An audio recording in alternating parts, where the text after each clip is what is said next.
ఆయన నా పేరు ఉమేష్. నేను మైదీపట్నం నుంచి వచ్చాను. మన ప్రవీణ్ అన్న దగ్గర బేరంగూడలో. ఇక్కడ నేను గర్ల్స్ ప్లేస్ ఎల్ఎస్ తీసుకున్నాను. చాలా గుడ్ కండిషన్లో దొరికింది. ఇంకా చాలా నెగోషియబుల్ ప్రైస్లో ఇచ్చారు. ఆల్ పేపర్స్ డాక్యుమెంట్స్ అన్ని ప్రవీణ్ అన్న చేసేసి దగ్గరుండి మరి చాలా నెగోషియబుల్ ప్రైస్లో ఉన్నాయి. చాలా వెహికల్స్ ఉన్నాయి ఇక్కడ. ప్రతి ఒక్క బండి కండిషన్లో ఉంది, నీట్ కండిషన్లో, చాలా బాగా కండిషన్ ఉంది. చాలా బాగా రెస్పాన్సిబుల్ ఇస్తున్నాను.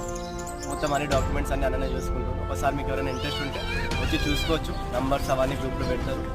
ఎవరైనా ఇంట్రెస్ట్ ఉన్న వాళ్ళు వచ్చి చెక్ చేసుకోవచ్చు. ఒకసారి చెక్ చేసుకున్నాక తీసుకోండి. చాలా బాగా కండిషన్ ఉంది. ఒకసారి వచ్చి చెక్ చేసుకోండి. మీకు కావాలంటే అన్న ఫైనల్గా చూపిస్తాడు దగ్గరుండి, మరి చాలా తక్కువ ప్రైస్లో తీసి ఇస్తాడు. మీకు ఎవరైనా కావాలంటే వచ్చి చెక్ చేసుకోండి. ఫైనల్ కూడా మొత్తం దగ్గరుండి చూసుకుంటారు వాళ్ళే. ఒకసారి వచ్చి చూసుకోండి.